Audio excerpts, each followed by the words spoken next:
नमस्कार, मैं डॉक्टर करण मलाल हूँ, एम्स न्यू दिल्ली के पल्मोनरी विभाग से। यहाँ पे इमरजेंसी मेडिसिन की कॉन्फ्रेंस ऑर्गेनाइज हुई आईजीएमसी शिमला से। डॉक्टर सुनील और उनकी टीम ने ऑर्गेनाइज कराई। तो कॉन्फ्रेंस काफ़ी अच्छी कॉन्फ्रेंस रही। इसमें इमरजेंसी मेडिसिन के बहुत सारे एस्पेक्ट्स के ऊपर चर्चा हुई और बहुत सारे टॉपिक्स जिसमें बहुत सारे स्टूडेंट्स की अटेंडेंस थी, बहुत यूज़फुल रहा स्टूडेंट्स के लिए। उस पर उनसे अपना एक्सपीरियंस भी हमने शेयर किया कि जैसे हेमोप्टाइसिस जो है एयरवे ब्लीडिंग होती है और नॉन इन्वेजिव वेंटिलेशन जैसे ये जो चीज़ें होती हैं, इनमें सांस के लोगों के लिए किस तरह से उनको यूज़ किया जा सकता है। तो कॉन्फ्रेंस में काफ़ी अच्छा रिस्पॉन्स रहा। कॉन्फ्रेंस पे काफ़ी स्टूडेंट्स भी आए। तो ये आई थिंक ऐसा अच्छा स्टेप है और ऐसे ही एजुकेशनल एक्टिविटीज़ बहुत ज़रूरी हैं जो हों, और इसमें आईजीएमसी के डॉक्टर्स भी हैं और अब जैसे एम्स भी काफ़ी जगह खुल रहे हैं, तो उसमें एसोसिएशन से ये एजुकेशन एक्टिविटीज़ से नॉलेज को बहुत ज़्यादा जगहों तक पहुँचाया जा सके। जी, इस कॉन्फ्रेंस से हिमाचल के लिए क्या नया उभर कर आया जो आपको लगता है कि यंगस्टर्स के लिए ये यूज़फुल है और कम्युनिटी के लिए भी हेल्पफुल होएगा? तो ये कॉन्फ्रेंस का एक अच्छा एस्पेक्ट ये था कि इसमें देश के कई एरिया से एक्सपर्ट्स और डॉक्टर्स को बुलाया गया और उसमें अलग अलग टॉपिक्स पे उन्होंने चर्चा की। तो इस तरह की जो चर्चाएं और वार्तालाप होते हैं, उनसे डिस्कशन से नए आइडियाज़ सामने आते हैं।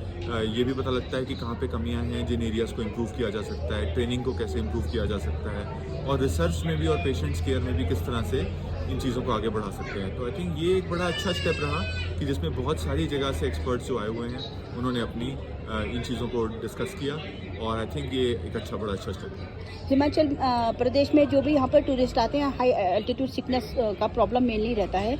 आप क्या स्टेट गवर्नमेंट को क्या आप राय देना चाहते हो, या एज अ जो हमारे हाई एल्टीट्यूड में इंस्टीट्यूशंस है, हेल्थ इंस्टीट्यूशंस है, वहाँ पर किस तरह की फैसिलिटीज़ हो ताकि हम वहाँ पर इमरजेंसी मेडिसिन में क्या वहाँ अपडेट्स होने चाहिए ताकि वहाँ हम लोगों की जान बचा पाएँ, क्योंकि अभी तक ये इमरजेंसी मेडिसिन नया सब्जेक्ट आया है। हिमाचल के लिए आप एज अ एम्स में आप अच्छे जाने माने आप चेहरा हो, आप क्या राय देना चाहते हो? तो देखिए, हाई एल्टीट्यूड की प्रॉब्लम यूजुअली होती है जो कई लोग बहुत ही तेज़ी से बड़ी हाई एल्टीट्यूड पे असेंड करते हैं। लो एल्टीट्यूड पे या धीरे धीरे चढ़ने से इतना प्रॉब्लम नहीं आती। हाँ, लेकिन जो हाई एल्टीट्यूड के एरिया हैं जहाँ पे टूरिस्ट एक्टिविटी ज़्यादा होती है, जहाँ पे टूरिस्ट कई बार बड़े ही शॉर्ट समय में ऊपर असेंड करते हैं, उनमें कई बार हाई एल्टीट्यूड की प्रॉब्लम जिसमें अक्यूट माउंटेन सिकनेस कहते हैं, और दूसरी प्रॉब्लम जो ज़्यादा प्रॉब्लमेटिक होती है हाई एल्टीट्यूड पल्मोनरी एडीमा जिसमें लंग्स में पानी भर जाना, या फिर हाई एल्टीट्यूड सेरेब्रल एडीमा जिसमें ब्रेन की प्रॉब्लम होना, वो थोड़ी ज़्यादा बड़ी प्रॉब्लम होती हैं जो कई बार खतरनाक रूप भी ले सकती हैं। तो आई थिंक इस केसेस में एजुकेशन, लोगों को बताना एजुकेशनल एक्टिविटीज़ से कि हाई एल्टीट्यूड की प्रॉब्लम से कैसे बचा जा सके, धीरे धीरे असेंड किया जाए एल्टीट्यूड पे, बहुत ही तेज़ी से बहुत हाई एल्टीट्यूड पे ना जाया जाए।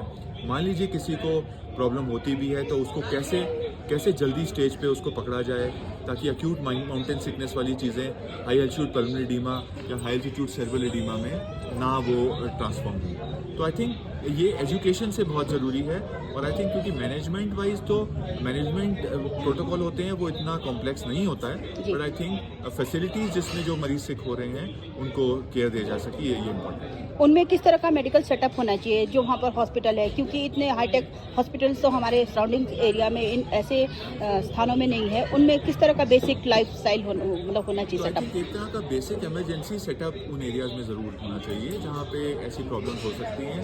कई बार इनमें बहुत ज़्यादा कॉम्प्लेक्स या बहुत एडवांस चीज़ों की इमीडिएटली ज़रूरत नहीं पड़ती। जो कुछ गिनती के मरीज जिनमें प्रॉब्लम थोड़ी ज़्यादा है उनको शिफ्ट करके एडवांस फैसिलिटीज़ में शिफ्ट कराया जा सकता है, लेकिन जो बेसिक इमरजेंसी की सुविधाएं हैं और एजुकेशनल एक्टिविटीज़ ज़रूर होनी चाहिए। जी, जो यहाँ पर आप डॉक्टर्स के लिए किस तरह के कमी आप फील करते हो कि यहाँ पर इस तरह का ट्रेनिंग होना चाहिए रेस्पिरेटरी डिजीज़ को कंट्रोल करने के लिए, क्योंकि यहाँ पर हमेशा बोलते हैं कि यहाँ पहाड़ों पे वो ना रहे जो अस्थमेटिक है या ऑक्सीजन लेवल कम हो जाता है, वो मैदानी इलाकों में जाओ, ये वो। तो कई बार गाँव में इलाकों में ऐसी फैसिलिटी अचानक नहीं मिल पाती है। आप क्या राय देते हो लोगों को के लिए भी और डॉक्टर्स के लिए भी, सरकार यहाँ पर क्या करें कि जान बच पाए? तो आई थिंक ऐसा आईजीएमसी या जो बड़े मेडिकल कॉलेजेस हैं उनमें अच्छे रेस्पिरेटरी के सेंटर्स हैं, उन सेंटर्स को भी और इक्विप किया जा सकता है।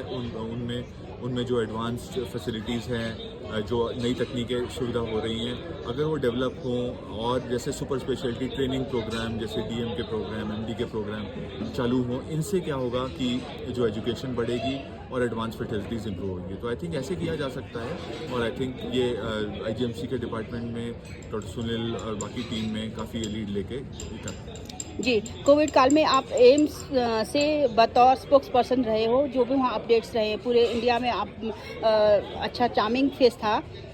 हिमाचल में जैसे कोविड को कंट्रोल करने के लिए आपको क्या लगता है कि यहाँ पर ये फैसिलिटी बेसिक तौर पे होनी चाहिए या किस तरह से? वैसे हिमाचल का उसमें इम्यूनाइजेशन वगैरह में बहुत अच्छा वो था, तो आप क्या राय देते हो कि हिमाचल में और क्या हो, कोविड को तत्काल या इस तरह का कभी कोई और महामारी स्वास्थ्य से रिलेटेड कुछ हो? आई थिंक मैं समझता हूँ कि जैसे अब कोविड की प्रॉब्लम तो थोड़ी अब इतना बड़ा महामारी का वो नहीं रही है। आई थिंक इस कोविड के समय में बहुत ज़्यादा जो हमारे प्रोटोकॉल कैसे करना है वो बहुत चीज़ों पे डेवलप हो भी गए हैं और सरकार के भी और नेतृत्व में कई क्रिटिकल केयर हॉस्पिटल भी कई जगह पे क्रिएट हो रहे हैं। तो आई थिंक सब जगह पे इंफ्रास्ट्रक्चर और वो चीज़ें और अंडरस्टैंडिंग की फैसिलिटीज़ आ गई हैं। तो आई थिंक जो ट्रेनिंग और ये एजुकेशन के प्रोग्राम कंटिन्यू होते रहने चाहिए और बेसिक फैसिलिटीज़ का स्ट्रेंथनिंग होते रहना चाहिए। इस कॉन्फ्रेंस में सर आपका क्या सब्जेक्ट था और आपने क्या यहाँ पर अपना सब्जेक्ट रखा कि लोग भी अवेयर हो, डॉक्टर्स को भी थोड़ा ट्रेनिंग करने का मिला? अगर हम आपको शॉर्टेस्ट वे में बता पाओ। यहाँ पे हमने थोड़ा एक नॉन इन्वेजिव वेंटिलेशन के बारे में बताया, जिसमें जिन लोगों को सांस की प्रॉब्लम है उनको थोड़ी सपोर्ट की ज़रूरत होती है। तो एक जो ट्यूब या वेंटिलेटर से पहले एक चीज़ होती है नॉन इन्वेजिव वेंटिलेशन, जिसमें मास्क के द्वारा कई मरीजों को वेंटिलेटर पे जाने से बचाया जा सकता है। उसके बारे में डिस्कशन किया और वर्कशॉप में स्टूडेंट्स को ट्रेन भी किया। और थोड़ा हमने जो एयरवे ब्लीडिंग जैसे जिनको खांसी में खून कई बार बहुत ज़्यादा आ जाता है, उस सिचुएशन में कैसे उनकी जान बचाने के स्टेप्स लिए जा सकते हैं और मैनेजमेंट के, इसके बारे में डिस्कस किया और काफ़ी स्टूडेंट्स से इंटरेक्ट। ठीक है जी, थैंक यू सर।